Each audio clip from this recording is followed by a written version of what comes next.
చక్కని సీతకి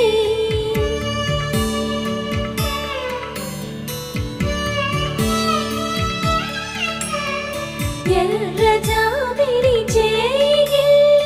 రాముడేడని అడుగుతుంటే